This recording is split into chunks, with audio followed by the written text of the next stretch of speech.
Hey guys, and welcome back to my channel. Today I've got a treat. I am making pastelillos de guayaba. Pastelillos de guayaba. That is such a treat. It's one of my husband's favorite things for me to make them. Since my kitchen is small and I'm not in a commercial kitchen, I'm not gonna make the puff pastry, so I bought puff pastry already made. And I'm just gonna show you a simple way to do this, okay? So here we go. So the first thing you want to do is grab a sheet pan and put a piece of parchment paper on it, okay? Make sure you have parchment paper. It's super important that you do use parchment paper. So we're going to set this aside. And what we're going to do, the puff pastry that I bought was already cut. I usually get them by the sheets, but I was able to find squares.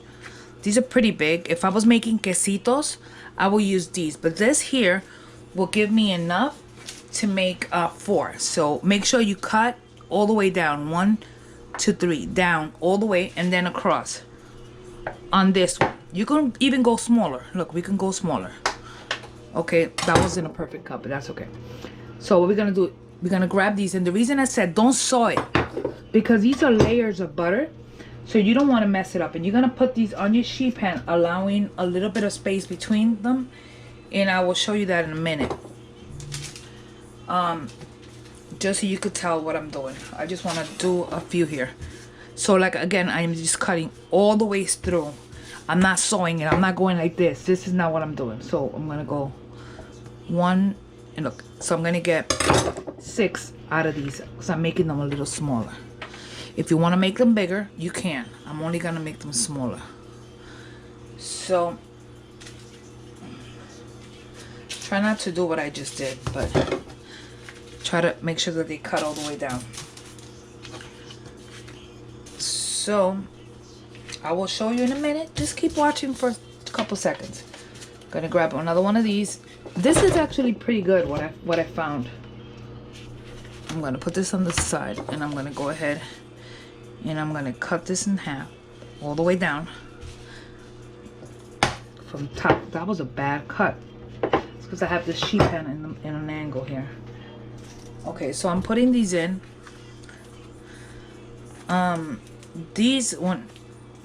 First of all, these are expensive to even buy the sheets. At least here in New York it is. Okay, so I'm going to go ahead, like I said, and I'm going to cut down.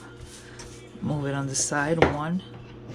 This. I'm only doing this because my husband, his Father's Day is coming up. So I decided I wanted to make him a treat that he really enjoys. And this is one of those treats. This is his all-time favorite. He's always asking me to make these for him. But it's not always possible. So anyways, you see how I put them in my sheet pan. Now what I'm going to do is that I'm going to grab another parchment paper, and I'm going to put it right on top. Okay? I'm putting it right on top because I don't want it to burn on the top. So I want them to rise before I turn them. Alright? So you follow me this one. Now I'm going to put this at 350 degrees, and I'm going to watch them. I'm going to check them after 15 minutes, and I'm going to remove the top. And I'm just going to wait for them to be the desired size. And I will show you that as I go. So I just took these out the oven. I let them go a little longer than I wanted. But that's perfectly fine. As you can tell, they fluff up. You don't do anything to them. They just fluff up. Now we're going to let them cool while I finish prepping the rest of the stuff. So this is just going to cool because we cannot fill them if they're hot. So we're just going to let them cool for a little bit. So what I did was I opened them. So they were closed. I just pried them open. And now we're just going to fill them. Don't put a lot. A little bit of guava filling. Because these are not big, so you don't need a lot of filling. The bigger ones, so you put a little bit more. You only put it on one side.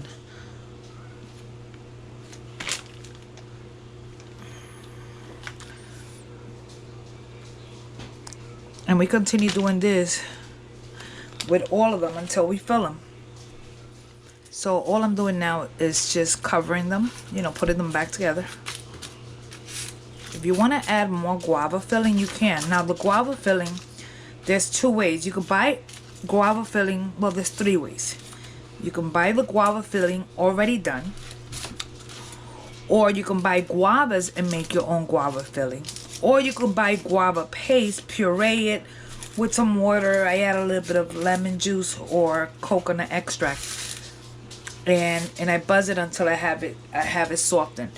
So this is the one part. Now we're gonna just finish it off, and I'll show you that now. Now I'm taking a little sifter or a little strainer, and I'm just gonna go ahead and go over them. Let it rain, you know. Powdered sugar. Now this is not figure friendly, as you could tell.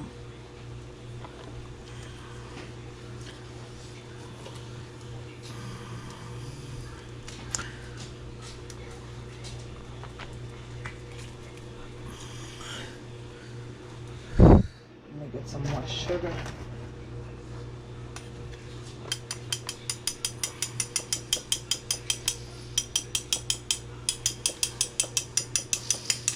My husband likes it with a lot of sugar.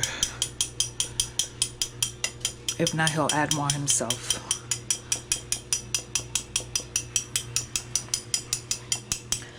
Let it rain. So there you have it.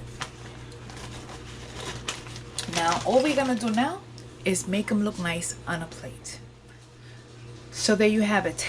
Pastelillos con guayaba, o pastelillos de guayaba. One day I'll show you guys how to make the quesitos. This is a simple way. I was gonna make the puff pastry. We would be here a long time. Puff pastry is very tedious, contains a lot of butter, and it takes a lot of time. So that's it. Pastelillos de guayaba done my way. Again, thank you for spending another moment with me. This is Lala at Maddie's Puerto Rican Kitchen and More, and my dog's in the background. Thank you for watching. Please subscribe, like, and share the video. I appreciate it. Don't forget to hit the little notification bell so that way you can get my videos as soon as I put them on. Thanks. Bye.